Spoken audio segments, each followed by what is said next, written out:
याच्यासोबत होता तो आता का वेगळं झाला, याला काय कारण आहे? मुळात आमदार गोपीचंद पडळकर साहेब आणि आम्ही महात्मा गांधी विद्यार्थी हॉस्टेल गावामध्ये राहायला होतो 1997-98-2000 या काळात. त्यांच्याबद्दल एक प्रेम होतं. एक आपल्या महात्मा गांधी हॉस्टेलचा एक माणूस आमदार होतो आणि ओबीसी समाजामधला एक माणूस आमदार होतोय. तर त्यासाठी आपण मी काय केलं संपूर्ण तालुक्याला माहिती आहे. गेली 2 वर्ष म्हणजे निवडणुकीच्या अगोदर मी त्यांना काय केलं संपूर्ण पत्रकार किंवा तालुक्यातील सर्व जनतेला माहीत आहे.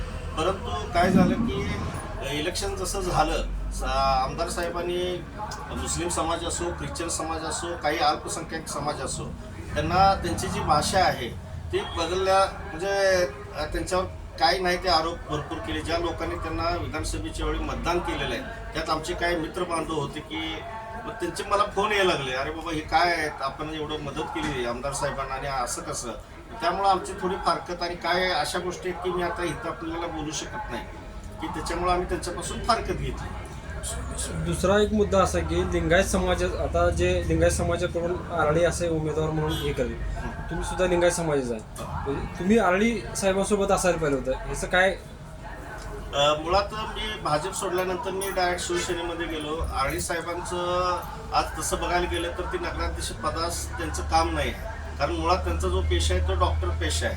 त्यांचं सांगलीमध्ये CNRचे हॉस्पिटल आहे, इथं जतमध्ये 2 हॉस्पिटल आहेत, मेडिकल कॉलेज आहे, नर्सिंग कॉलेज आहे, तर ते काम करू शकत नाही.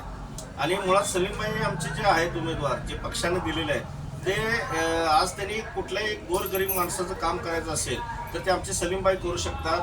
आणि लिंगायत समाजाला मी एक आवाहन करतो की तमाम जत शहरातील लिंगायत समाजाने आमच्या सलीमबाई यांच्या नगराध्यक्षपदाला त्यांनी मतदान करावं आणि म्हणजे मतदान करावं असं मी आवाहन करतो.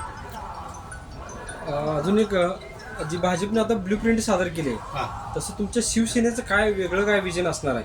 हे बघा, हे ब्ल्यू प्रिंट हे सगळे फसवे आहे. आता जत शहरामध्ये आमदारांनी सांगितले की मी आपण हे करणार आहे म्हणजे प्राणी संग्रहालय.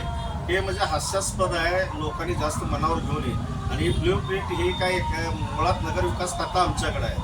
हां, नगरविकास खातं हे काम आमचे माजी उपमुख्यमंत्री आणि आता महाराष्ट्राचे उपमुख्यमंत्री एकनाथ शिंदे साहेबच देणार आहेत. पण ते कुठल्या ह्याच्यातून करणार हे हा प्रश्न आहे. आणि हे ब्ल्यू प्रिंट हे धोतांड आहे, लोकांना फसवेगिरी आहे. आता मुळात तुम्हाला मी एक सांगतो, आमदार साहेबांनी सुसलाद हे गाव, मी त्या सभेला होतो, दत्तक घेतलं होतं. हां, तर त्या गावाला साहेबांनी अजून आमदार साहेबांनी 1 रुपयाचा फंड दिलेला नाही. तर तुम्ही कसा त्याच्यावर विश्वास ठेवणार ब्ल्यू प्रिंटचा? आता अजून एक मुद्दा मी तुम्हाला सगळ्यांना सांगतो की आळी साहेबांचा तुम्ही मगाशी प्रश्न विचारला. तर मुळात आळी साहेबांची ही घोर फसवणूक आहे. 1 मत 2 आमदार असं विधानसभेला ठरलं होतं. हां, आता 1 मत 2 आमदार, मग ते आरळी साहेबांना ठरलं होतं. त्या ह्याला बैठकीला मी पण होतो. परंतु आरळी साहेबांचा आता वापर करायचा, या निवडणुकीमध्ये त्यांना पाडायचं. आणि आता त्यांच्या आरळी साहेबांच्या जे प्रचारासाठी जे शिवानंद हैबतपुरे आहेत त्यांनाच ते आमदार करणार, हे त्यांच्या खाजगी बैठकीमध्ये झालेला विषय आहे. मुळात आरळी साहेबांनी सुद्धा शिवानंद हैबतपुरेपासून सावध राहावं असं तमाम लिंगायत समाजाला आवाहन करतो. हे दोघं पण हे लिंगायत समाजाच्या कामं नाहीत. कारण आळी साहेब कोण मिळेलं, कुणाचं काय आहे, दवाखान्यामध्ये कधी कुणाला 5 पैसे कमी केलेले नाहीत. तरी माझं सगळ्या लिंगायत समाजाला आव्हान आहे, जे व्यापारी पेठेमध्ये असतील, शहरामध्ये असतील, सगळ्या लिंगायत समाजाला आव्हान आहे की सलीमबाई गवंडी यांच्या पाठीशी राहावं. अजून एक मुद्दा सांगतो, विकास आराखडा रस्त्याचा एक मुद्दा घ्या. हां, याला माझं नाही. गेल्या वर्षी मी स्वतः आमदार साहेबांच्या बरोबर यल्लामा देवळाचे आपले ढपळे सरकार राजे, राम नष्टे साहेब, धानोरकर साहेब, इथले आपले PI आणि आपले जत शहरातली प्रमुख टीम जी यात्रेमध्ये सहभागी असते. आणि त्यावेळी असं ठरलं होतं की त्या बैठकीला की जो आपला पालखी मार्गचा जो रस्ता आहे काय, आणि तो मी करून देतो. गेल्या वर्षी त्यांनी आव्हान दिलं आणि त्याच दिवशी असं ठरलं की पहिल्यांदा आपण चालत जाऊन फिरू.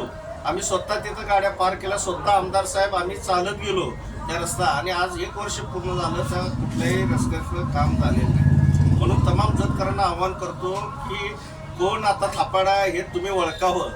आणि आमच्या आरळी साहेबांचा बळीचा बकरा करते त्यांना आता खासदार साहेबांनी सांगितलं की हवालदार फौजदाराचा हवालदार केला, मी तर म्हणतो आता कोतवाल केला, तर तमाम जतकरांना आवाहन करतो की आमचे नगराध्यक्ष पदाचे उमेदवार सलीमभाई गवंडी आणि आमचे जे 15 नगरसेवक आहेत त्यांचं चिन्ह आहे धनुष्यबाण या चिन्हावर भरघोस मतानं तुम्ही निवडून द्यावं आणि 3 तारखेला एकनाथ शिंदे साहेबांना आपण जतमध्ये आणू असं मी ग्वाही देतो. हिंगमेरे साहेब, अजून एक प्रश्न आहे की सुरेश शिंदे सरकार आणि सुजय नाना हे दोघं एकत्र येतील असा चर्चा चालू आहे सध्या.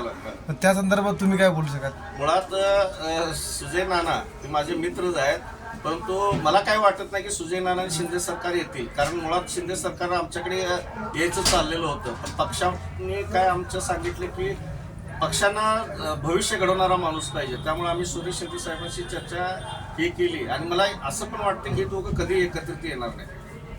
त्यामुळे चर्चा नुसतेच वाढली चर्चा आहे, यात कुठलंही काय हे नाही. ओके.